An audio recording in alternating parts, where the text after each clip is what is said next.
Hello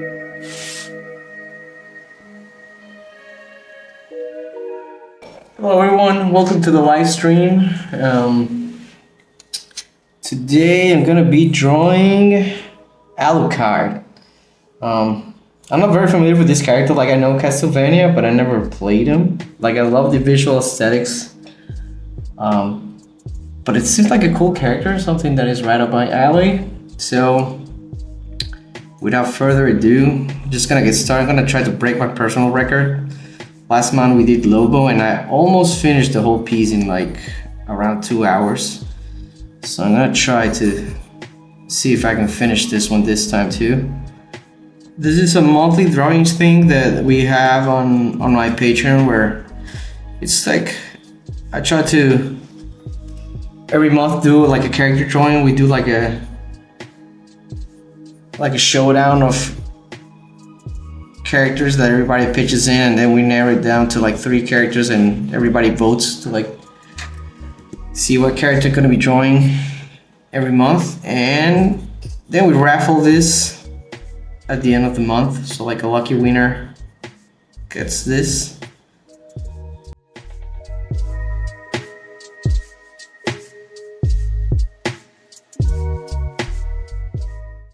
This time around I wanted to stick to something outside of comic books. So I love video games, so any chance I have to draw video game characters, it's always fun.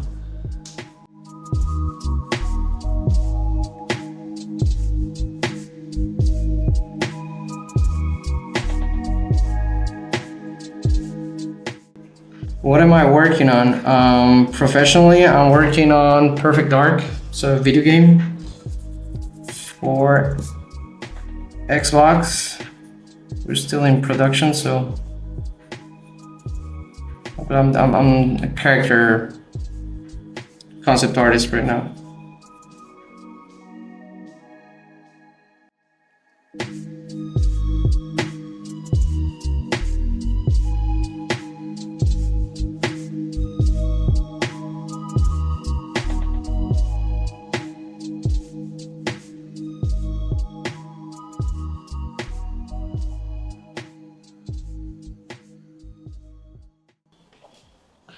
How long did it take you before you got hired?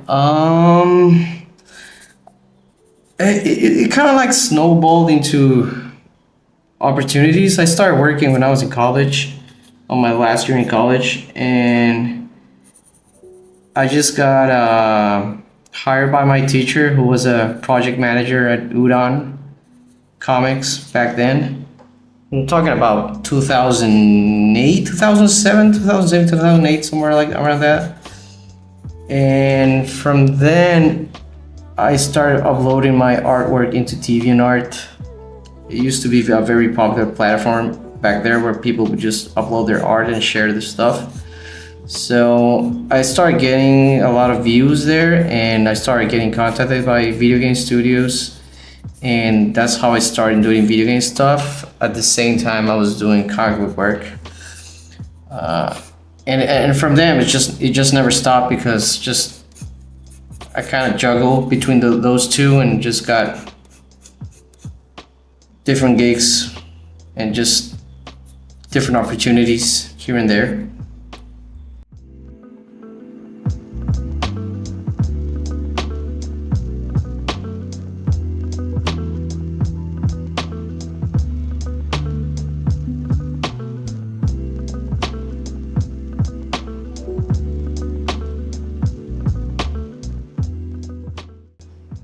Hi Jorge, greetings from Canada. I was wondering, when you start the piece, did you already know and imagine which colors and techniques you're going to be using? Yes, especially for a live stream like this, I kind of like just have something in my head beforehand, so I don't have to do a lot of guessing work whenever I'm drawing. Like I already have the idea that he's going to be holding the hand and crossing it across his chest and all that. And I kind of do like a 10-15 minute work of just finding reference material, especially for a character that I'm not used to drawing. Like if this was Wolverine or Spider-Man, I probably wouldn't need any reference material, but for this guy, I kind of went into Pinterest and gathered a bunch of stuff, and I just like picked all the stuff that I think I'm gonna be using for colors. I mean, this guy doesn't have a lot of colors, pretty much black and white and the blonde hair, but still, I picked those colors beforehand.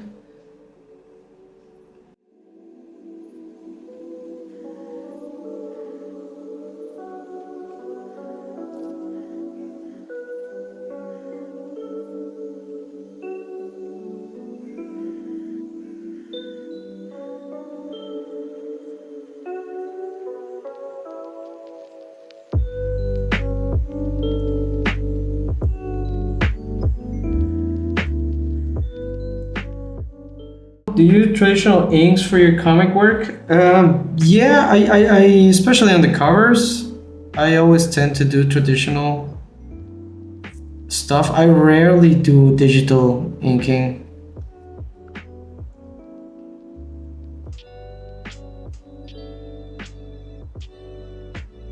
For some reason, I just feel more comfortable inking traditionally than digitally. Especially in Photoshop, there's just, I don't know, something weird with inking on Photoshop. And I never try Clip Studio Paint. I know that's a popular program. Like for example, I've tried inking on, what's the name of the other program for iPad? Procreate? I think that one is pretty good.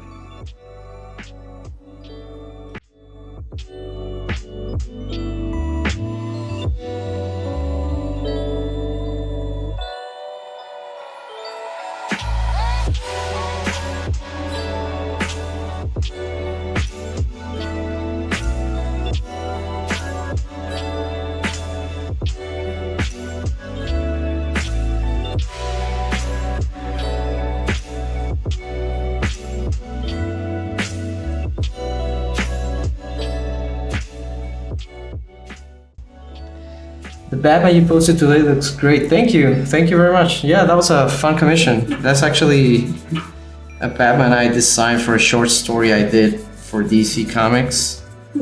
So, thank you. Yeah, actually, yeah, I have it right here.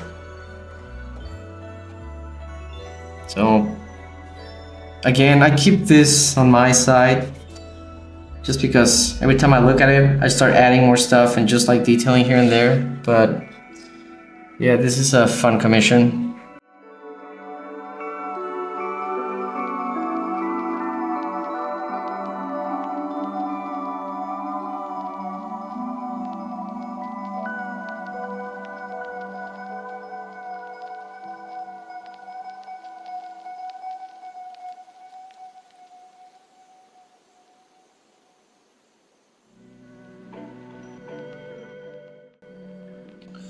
You think gray Copic markers better than ink wash? It's just your opinion. I don't think it's better. I just think for filling in large areas, I think ink wash is better because it just the result is a more of an even surface. Markers tend to leave some blotchy areas here and there, or you have to like go over and over and over in order to get an even surface. So like I like using ink wash kind of like just to lay the flat tones, and then I'll go with the markers just to put shadows. Because the thing I love about markers is that you can have more control to them.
What markers am I using? I'm using mostly Copics. I got some Olo markers here and there, but yeah, the majority of my markers have been Copics for a long time.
How do I know which color outline you're gonna be drawing? I mean, I usually tend to go for like warm tones, but as long as it works within the composition of the colors that I'm using currently.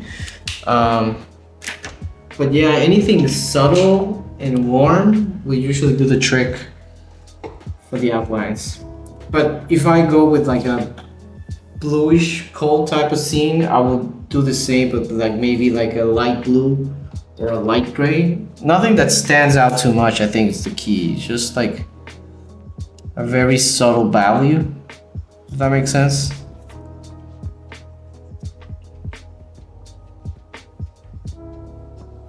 It's almost like just a hint, a little detail.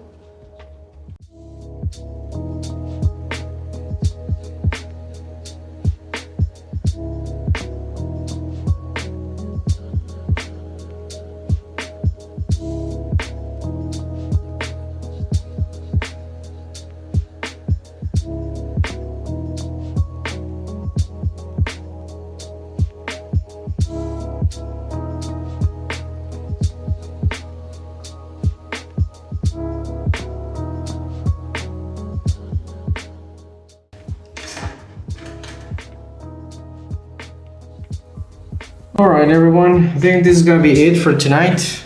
Thank you everybody who joined. I'll probably keep adding a little bit more detail here and there on this one, but I think the main idea is there.